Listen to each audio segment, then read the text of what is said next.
Welcome back to another episode of the Resellers Mindset Podcast. My name is Mike, also known as the Used Book Guy on YouTube, along with my friend and fellow full-time reseller, Johnny B. We help people start and grow their reselling businesses from the ground up.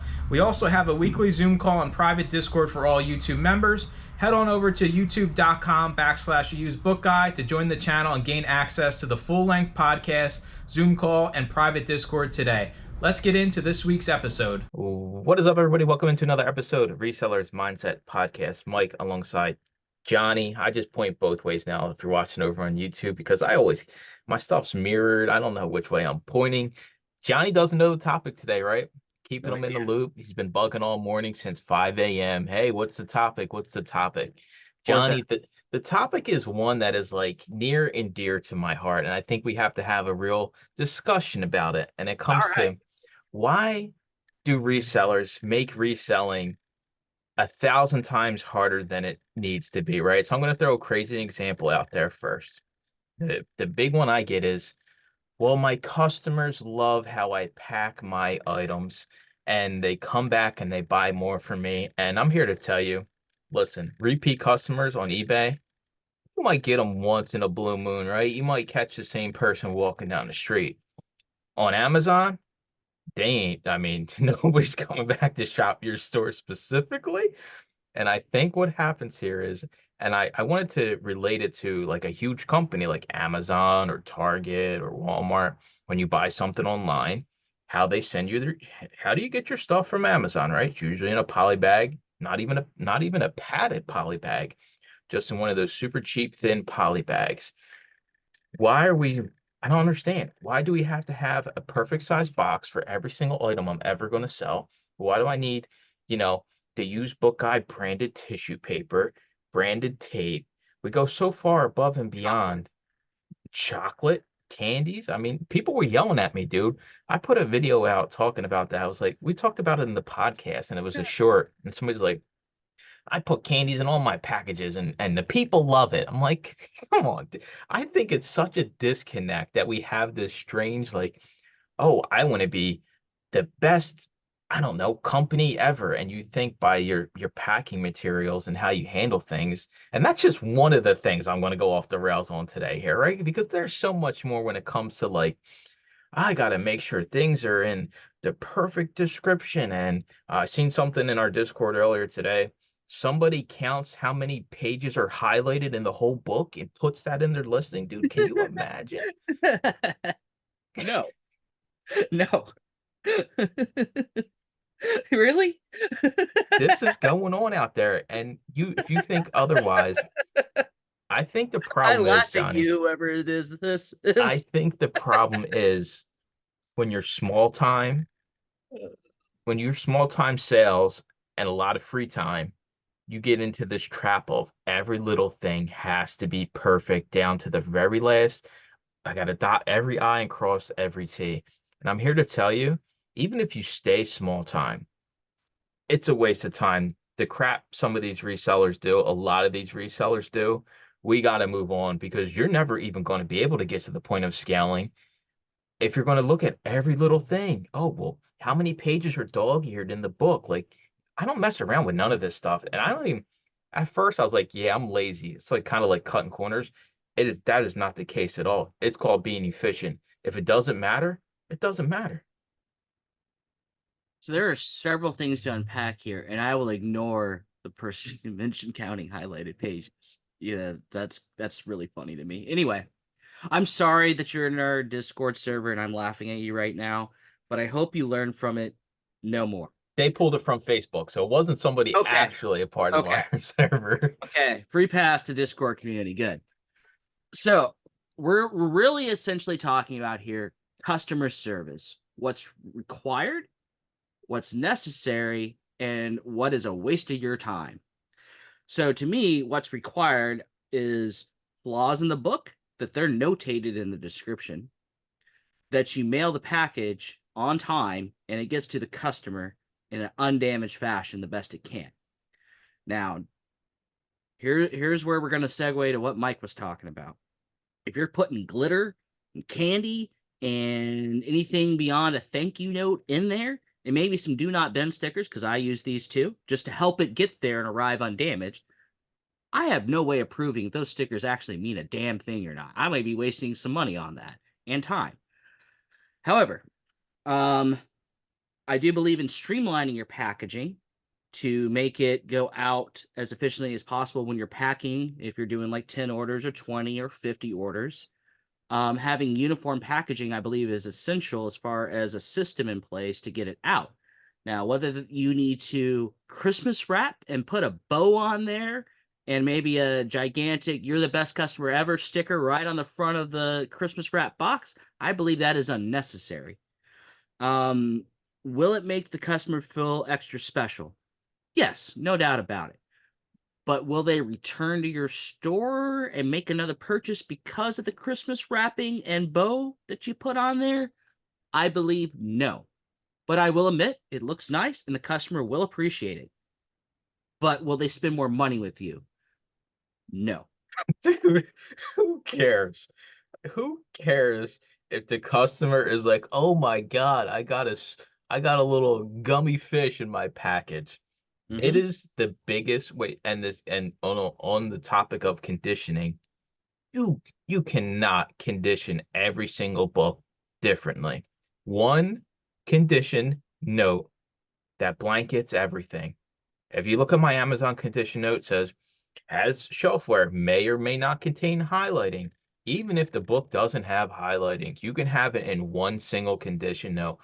These people are nuts, man. It's like, why does every little thing have to be perfect? They ain't coming back. I'm here to tell you, you might get lucky. If you have a super large store, which you're never going to get to if you run a reselling business this way, sure, you'll get repeat customers. You have them all the time with the stuff you sell. You sell a specific niche, so yeah, you'll get repeat customers. But even Johnny ain't putting candy in his stuff. I mean, we have to. I think it's just like it stops you from growing as a reseller when you worry about all of this little nonsense that piles up, and it just there's no value back. And I think to myself, people get pissed off because I ship every book I sell in a box. I'm not shipping none of my stuff in a box unless it's like $100+ book. And I got specific size boxes that I have that I rarely use. Everything else goes in a bubble mailer. How many negative feedback are on my eBay and Amazon account? Zero. It means nothing. Nobody can prove to me otherwise because I do the bare minimum. I do the bare minimum when it comes to conditioning, when it comes to packing. Why am I going to waste my time and energy on something that has no return value? All it is taking more of my time. Think about putting a book or anything in a poly bag or a bubble mailer versus a box. Sure, well, oh, Mike, you're not sending out that much. Well, you know what? Time adds up over time, and that's the reality of reselling. And we have all this time. A lot of us, we just burn time, and that's kind of why I wanted to get into some of this stuff is if we're going to resell full time or even part time, you have to be efficient as possible to make it work and to scale your business. And it's funny because I said it in the one video I recorded. And Tech was doing one of his live streams, and I asked him, I said, "Yo, what classifies you as a full time reseller? The time you spend or the money you make?" And without hesitation, he said, "It's the money you make. Who cares about how much time you spend?" Yeah, there you go. I mean, and right there. So when I tell everybody, hey, I'm in my Amazon business 20 hours a week, but I make more than a full-time income if I was working at CVS. It's like, Johnny, do I got to go burn these other 20 hours? No, I don't. I can find ways to be more efficient. And the only way you ever get it to a 20-hour Amazon a week business, you can't be conditioned in every book. I can't be going to the corner store and buying penny candy to put in every single book. You can't play this game. The thank you cards, sure, there's some value to this in feedback, but I mean, at the end of the day, feedback doesn't pay your bills. I can have 10 million eBay feedback if I put free gifts in every bag or whatever you do to get feedback. Who cares about the feedback? I don't even care about feedback. Yeah, I mean, I think on eBay at least, getting your feedback to 1,000 is somewhat important because customers do look at the customer or the seller's feedback, and if it's a low number, they're kind of like sketchy about it. So there is some validity there. I would say anything above 1,000 is whatever you did to get to 1,000. Yay. After that, you shouldn't waste your time with those extras. Um, now As far as conditioning notes, my notes are boilerplated. Now, if there's an additional thing that's not in those boilerplate, I will add it in. Like it's an X library. Okay, I'll include the X library, but even that's a boilerplate line in itself. Or cover creasing. I used to be I used to over condition my books. Cover creasing in the upper left-hand corner, about 3 inches from the left. That's a waste of time. Stop doing that. Just say cover creasing, and if you want to, front or back cover.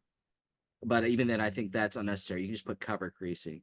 Or dog earring. You don't need to say dog earring pages 58, 75, and 108. No, just say dog earring, and you're covered. The simpler, the better. Now, as far as boxes and poly bags, player's choice there. I got really cheap boxes that were cheaper than poly bags, and it's a box. But we only really use those for like our multi-quantity orders. Everything else I use in a stay flat. And then if it basically order of operation, it goes in a stay flat, can't go in a stay flat, it goes in a poly, can't go in a poly, it goes in a box, can't go in the box, it goes in the fit everything poly bag. It's gigantic. Yeah, I got some of those too, dude. They're like It's like a huge. blanket of poly bag. So if it can't fit in our standard box, it goes in will fit in this bag, guaranteed. It's a trash bag poly bag. Even you have to fold it and tape it to form it around the book. Anyway, streamlining your packages is important. I'm indifferent about the poly and box thing. It does not matter. I buy what's cheap and not going to break on the way there. I don't care if it's a poly bag or a box or I don't know, stay flat. Doesn't matter. Now another thing I think people do on the customer service end, I've debated about this. On every one of my orders, I send them the tracking number of the item. I don't know if I need to do that because eBay does this automatically, but I send them a personal message. Here's what you ordered. Here's your tracking number. But I also throw in my coupon in those messages in case they miss the 4 other messages explaining my coupon. So it's really an endorsement to buy more. Yeah, I think you get ahead of yourself with this discussion. I think you are thinking in the terms of somebody that has, 10,000 plus eBay listings, right? The problem is the majority of the people we talk about are in this cusp of part-time that want to be full-time or Yeah. part-time that spend full-time hours and make part-time money. I think that's where, I mean, and honestly, a lot of resellers fall into that majority. There's nothing wrong with being in that majority at all. I just want you, hey, if you're part-time, you shouldn't be working more than me. Like, let's be real. You should not be working more than me. There ain't no chance you should be spending all this time. And, Johnny's kind of harping on the eBay sellers. I'm going to take a huge dig at you Amazon sellers because you all pissed me off. Why are we polybagging items that don't need to be polybagged, right? I understand like the first time you do something and like, oh, I don't want the CD case to get cracked, or I don't want, just send it in the box. I sent a box of 177 CDs last week. They're jam packed into the Lowe's box. There's no poly, there's no stuffing, there's no nothing. The whole box, Johnny. There's not even room for anything else to fit in there. Do you sticker the cases so they can't pop open? I did that many, many moons ago. And after 1 week, I said, Johnny, how the hell am I ever going to get anything sent in? Huh? I Uh-huh. mean, maybe if I got 10 a week, all right, then sure, it makes sense. But most people out there, they want to be as efficient as possible. I ditched that just as fast as I started it. It is Yeah. not feasible. Well, what happens if the case flies open? Well, listen, what happens if the UPS truck carrying your stuff gets smoked by a tractor trailer on the way to the warehouse? I mean, it's like this what if game of things that never happen. We're worried about stuff that's never going to happen. Like, well, what if? I just What? imagine the UPS driver sees a sign that says bump ahead, puts on the nitro and just guns it, and everything pops up in the back and falls down. Crash, bang, boom. Love it. It's crazy to me that we do these things for what, right? If Amazon doesn't ask for you to polybag it, don't polybag it. Well, it's a new CD, it's a new DVD. I mean, it's going to be okay. It's just a CD, it's just a DVD. Like I sold two 75 plus dollar DVD sets this past 2 weeks on eBay. And I thought to myself, I put them in one of those little bubble mailers, Johnny. I thought to myself, how many resellers right now, if I just made a video just saying, hey, look, I'm sending this $80 DVD set in this tiny thin bubble mailer. Like Oh my God, dude, what are you crazy? I hope you got signature confirmation. That's another thing. Oh my God. If it's over $20, you better get signature confirmation because everybody's going to scam you, Johnny. I don't even do that on like $100 plus books, nor do I buy the fancy insurance. I I just let it rip and roll, man. Rip and roll. We need shirts that say that because we get carried away. Why are we worried about signature confirmation? You know what happens with signature confirmation, Johnny? You send out your $100, your $200 item.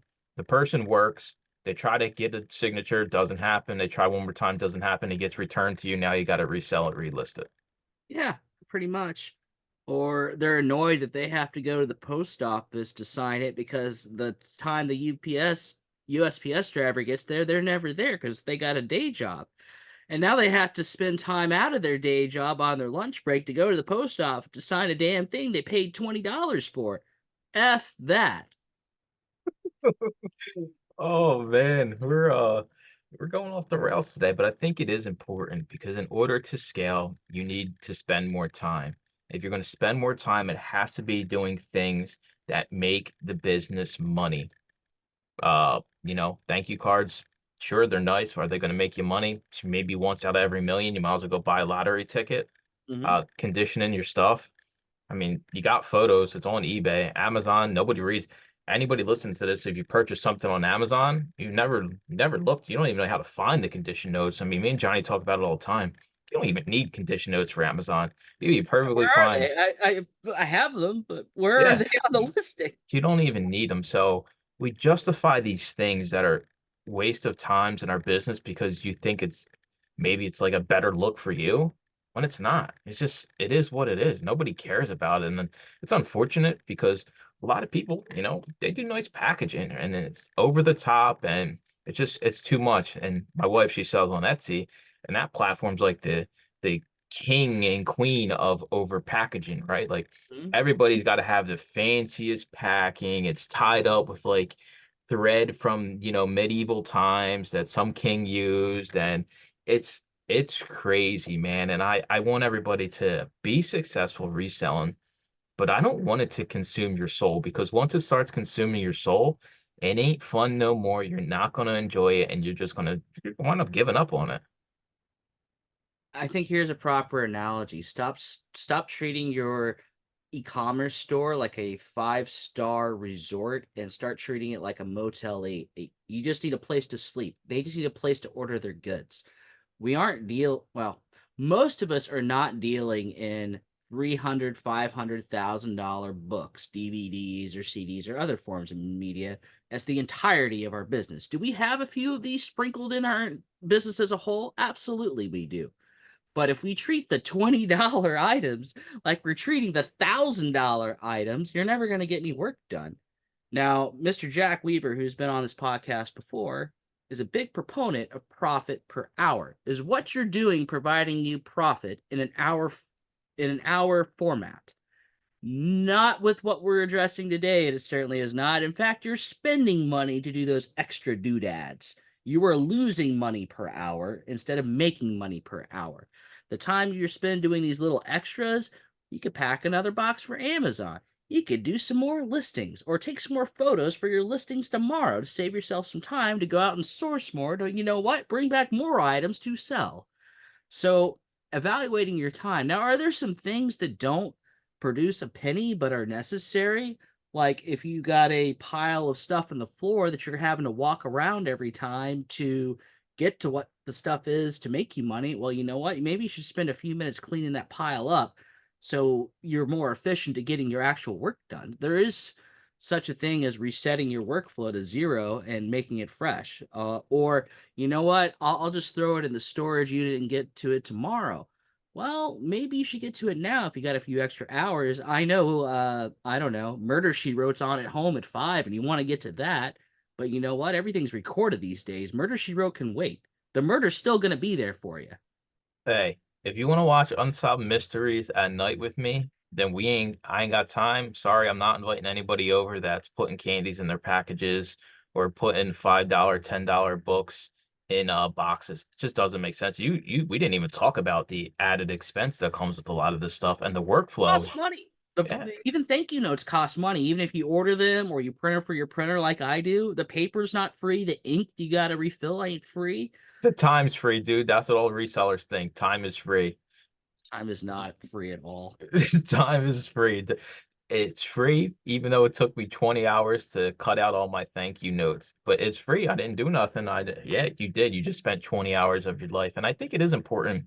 You kind of hit it on the head is your workflow. What does that look like? Because it's a waste of time, a lot of things we do within the workflow. How many times, we make it a big point. We only want to pick up a book one time and make a decision right then and there. Why are we keeping things in piles around the house, around the garage, to come back to it later? Why are we doing these? Why are we going sourcing when we have a whole table full of books right there we can take care of? But that's not the fun part of the business, I guess. And I guess that's my big struggle. Reselling is it's so hobby seller friendly that even if you try to take it seriously, you may never get out of the hobby mentality of it actually being a business. Right. I mean, I still have some inefficiencies with my Amazon business. Right now, we scan a book. We're touching books more than once now. Scanning a book, we're putting it on that back bookcase for those watching the YouTube video to then go over to the listing station at a later point and to do that part. But what I really should be doing that I haven't figured out how to do is we scan a book, we list it right away if it's profitable. I'm not set up to do that. That's a goal of mine to get to, because now we're having to rescan books when we're listening because they may sit on the shelf for a couple days, and in those couple days things may happen. I'm not as efficient as I could be in my Amazon business. I have dreams of being more efficient, but Mike's exactly right. How many times are we rescanning books or DVDs or CDs or whatever you're scanning to go into Amazon? The workflow has to be scan, list, send at the end of the day, because that's how you save the most amount of time. I mean, with eBay, it's the same way, right? You go out, I source a shopping bag of 20 items.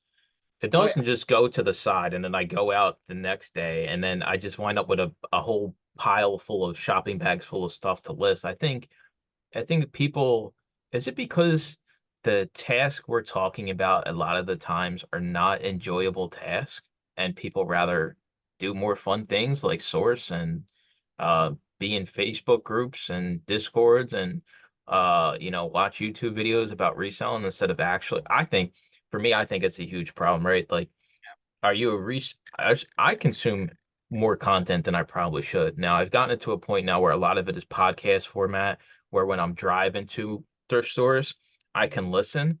But I think a lot of resellers, it's almost like a cool kids club now to be like a reseller YouTuber or be involved in all of these different, communities. When if you took a tiny bit of that time you spent there and put it into your reselling business, you can still be in these communities, right? I mean, we're full-time sellers. We can be as active as we want, but get yourself to a point where, okay, I got money coming in. Sure, I'm going to share my experiences, what's going on in my business, how I got here. A lot of us the plane never leaves a runway, dude. We can't, it just doesn't happen for a lot of resellers. Yeah, I'm actually calculated a couple weeks ago how many calls I actively attend, and I try to work during the calls, at least the ones I'm not like like this one. I try not to do work in this call, but a lot of the calls where I'm not a host, but just a participant, an active one, I try to do work while I'm doing calls because there's a lot of time in that. Now, if you're sitting there just watching a YouTube video and not working and just laser focused on the video, I mean, that's time lost as well. In my opinion, everybody learns differently, sure. You can have that stuff in the background, but you need to be doing work, especially if you're like on our Sunday call. I work during the Sunday call. You guys have seen me work during the Sunday call. And I look over to the monitor, not a whole lot of you guys are working. Now, Mike gets a pass because he's the host, right? He's not a participant. He is the host. He has to run the call. But the rest of us need to be working during that call. You need to be scanning books. You need to be checking your repricer. You need to be, I don't know, maybe even be doing your bookkeeping. Bookkeeping is important. Yeah, I actually got a whole bunch of receipts in my email I got to keep up with. It is true, right? I don't know. We spin our wheels so much with reselling. And I guess it frustrates me that there's not more people crushing it. I guess that's where my whole frustration comes from this. And I think of all the little things along the way where we all can just waste a whole bunch of time. And then if nobody ever tells you, if you never hear this conversation of, stop doing things so extra, then you just keep doing it because you think it's the norm, right? You think Johnny puts candies in his packages and Mike puts candies in his packages. And we condition every single book down to how many pages are highlighted. This does not exist and it cannot exist at scale. Look at huge sellers on eBay and Amazon. Polybag out the door, polybag out the door, polybag out the door. Sure. Oh, you might get somebody might say something, bad about your packaging. Oh my God, they shipped this book in a polybag. Who cares? I mean, we're talking, there's always going to be picky people that you're never going to please. And I think everybody's so scared of getting that one feedback that's like, oh my God, did you see what they said about me? I'm gonna call this person up and I'm gonna message them on eBay and Amazon and I'm doing there. You can't satisfy everybody in life. I'm here to tell you that. It's never gonna happen. Right. As long as you aren't cutting corners and doing your job, negative feedback does fall off. Now, the rules have gotten a little bit more stringent on what feedback means, and it does impact your account. But if you're doing your job and you can relay to eBay that you, in fact, did your job when a customer says you didn't, more than likely you're going to get whatever that negative is removed. Even if you don't, it'll fall off after a period of time. And if you're really paranoid about the couple things that got left there that you couldn't get removed, just up your game a little bit on whatever that metric you got ding in. Item not as described. Okay, I boilerplated my condition notes, but maybe not good enough. How can I up my game there and redo the work you did on that and continue that same process on the new things you got going to your store? That should resolve your problem. And you just take that same methodology to whatever else it is. Item, I don't know, uh, inventory not in stock. Well, maybe you take a minute to do an audit of your inventory to make sure you actually have everything in stock. I mean, come It's the proof to me is being more efficient is doing less time performing the same task. on. Mhm. Nobody ever comes along and is like, hey, I'm going to spend 10 minutes listing a single item because it's better. It's never that case. It's always, okay, how can I do the 10-minute quality listing in 30 seconds? There's a way to do it. eBay, Amazon, doesn't matter. Like you Yeah. can get quality listings done in well under a minute. But we can't do that because every item is unique, Johnny. And I want this item to really go to somebody that's really going to appreciate it. And they need to know the whole history of this item, where it came from. Oh my God, it's crazy to me. And I think it's going to take me into the next one here. And I know a lot of people do this. I know you're all burning time in thrift stores. I know for a fact you go into a thrift store, you might never sold a board game in your life, but you've seen, to some big time YouTuber, Mel. We just had her on the podcast. You see Mel, all of a sudden, she found a $200 board game to sell, right? You don't sell board games. Maybe you're a clothing seller, right?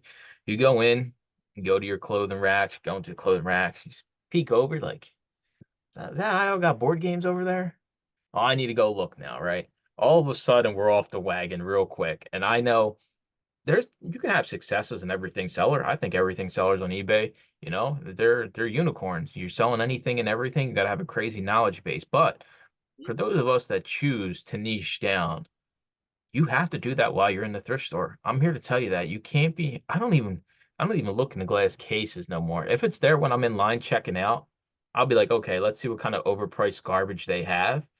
But I'm in and out of these stores, Johnny. I'm turning and burning as fast as I can to get to as many sources as I can to get as much profitable inventory. And I think to myself, if I even walk down an aisle in a Goodwill every single time I'm in a Goodwill, I should run a test. How many Goodwills I'm in? How much time am I losing over the year of sourcing because I'm going down an aisle? And I'm not even talking about stopping and looking. If I stop and look at 10 things, just 10 random things down a different aisle, all of a sudden you're losing hours, days of your sourcing over the year. Yeah, and back when I was having to proactively go out and get inventory, I had to come to terms. I'm spending way too much time in these stores. It is easier and fundamentally cheaper for me just to be the buy it all guy. And that's what I turned into. Now I don't need to source as much because I figured out how to do that and scale that up where I just make a phone call these days. Hey, I need some inventory. Okay, Johnny, we got you. When can you be here? I'll be there in an hour. That kind of stuff.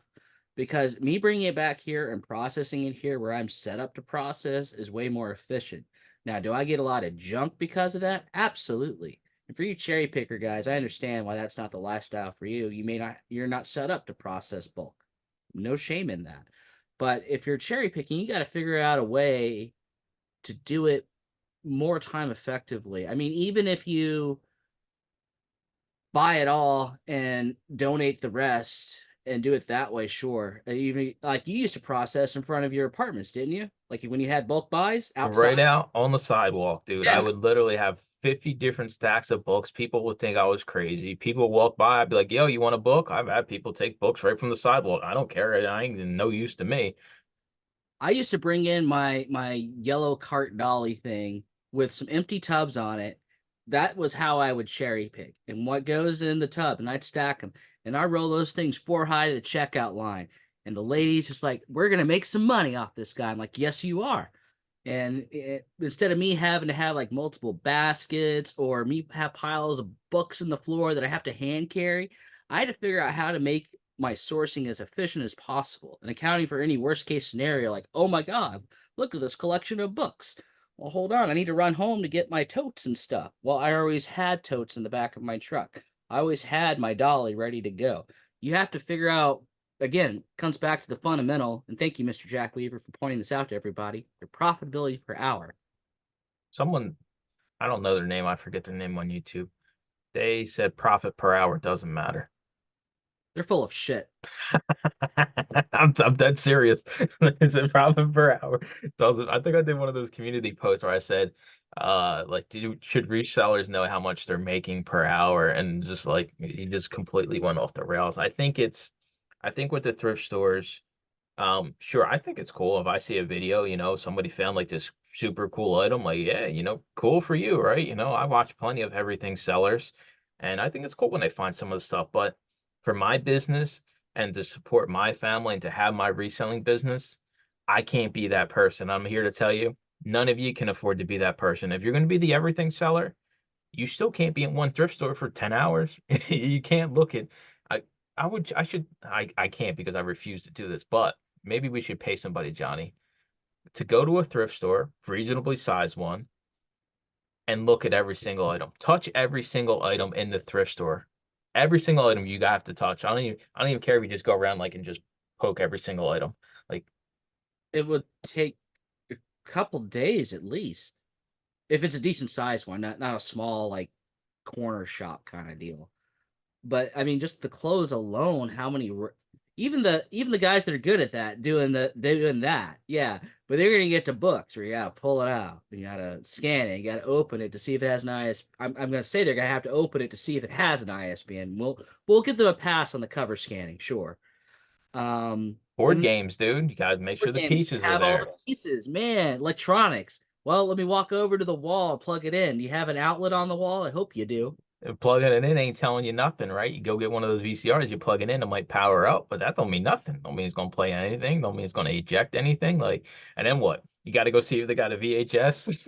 You got to go get VHS to put Or it. the couch, just flip over the cushions. Are there cigarette stains burned in there? Oh, look at that. Yeah, yeah. Oh God, there's a dead raccoon in here. Yeah, yeah, yeah. It's so important as a reseller to be efficient with your time and cutting out some of this nonsense. It'll change your life. I'm here to tell you this. You don't need to be working 40 plus hours a week to make a full-time income reselling. That is, I think that's like almost a misconception that you got to work 40 plus hours as a reseller to make a full-time income. Sure, if you need to make 300K a year, then yeah, your ass is going to be working those hours. But you need to do 100K. I firmly believe that you could easily do 100K a year, well under 40 hours a week. Gross? Yes. Yes, yeah. Okay. You probably could even get close to net if you really were Good. It'd busting be your ass. close. I don't think you could get exactly 100K, but you'd be close. Yeah. Yeah, you probably fall a little short, but I mean, and then you'd be a little bit closer to 40 hours, probably like 32, 35, somewhere in there. So you're basically 40 hours at that point anyway.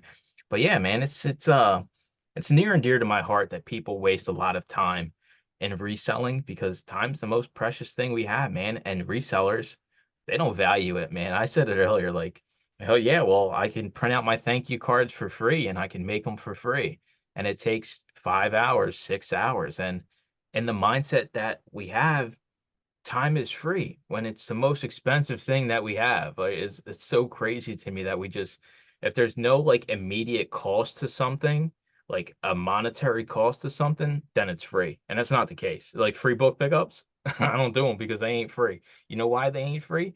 Because your ass got to go in the basement. You got to carry up all the books. You got to take the books to where you're going to take them. You got to sort the books, scan the books, get rid of the books. Yeah, I didn't spend $1, but I mean, I don't want no 10 hours of that life. No way. And even then, there's a monetary expense beyond time. I mean, unless you're walking or cycling over there, you spend a little bit of gas money to get there. So maybe we're talking a fraction of pennies per item, but still, fractions of pennies add up. Yeah, it all boils down to time and valuing your time as a reseller. That's the biggest takeaway I want everybody to have is I know it's kind of cheesy to like sit down and be like, well, how long does it take me to do a box? Okay, there's 100 items in that box, so it takes me 45 seconds. It takes me 2 minutes. It takes me 4 minutes per item. Then you can start figuring out the inefficiencies of your business. And as you scale, or even if you don't plan on scaling, you can spend a lot less time. All of a sudden, you're not reselling, you're not living in Johnny's warehouse 120 hours a week. Life is good. I enjoy my life again, right? All of a sudden, hey, I want to watch Killer Clowns. I got time in my day to watch Killer Clowns. I don't have to worry about, you know, dealing with all this reselling crap around the clock. And it's overwhelming. It's like I said, there's tons of groups out there, great groups. There's also the other side of the spectrum. Value your time, whether you're in a group, whether you're on your own, whether you're watching content, listening to content. Make sure there's value to what you're getting, right? Podcast, throw it on while you're driving. Sure, you can't watch the videos. Unfortunately, I'll be the first one to tell you, it's harder for me to sit down and watch like a YouTube video, right? Like a video of Johnny out in the thrift store.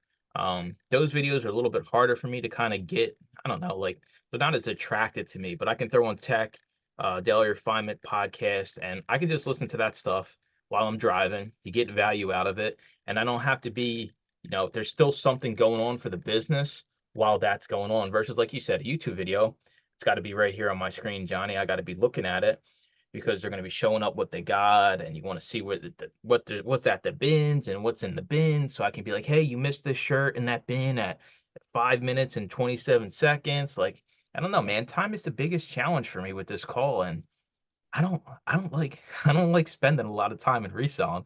So like, I guess I would say, is it lame duck of me, Johnny, that I don't want to spend 40 hours a week reselling? No, because you have two businesses going. One's your YouTube business, which you pump in time, which does require a little bit of research development, which is, well, watching other people's content. So, no, I don't think it's lame duck of you. And then your other part of your business is the content you're producing, which is the reselling side of it. So, you actually have to be a reseller to produce the content for your YouTube thing. So, no, you're not a lame duck person at all. You just have a lot going on. Yeah, I guess that's the thing that saves my ass is that I have the results, right? So like even if it's just 40 or just 20 hours, I can be like, hey, well, here's my results. What are your results, right?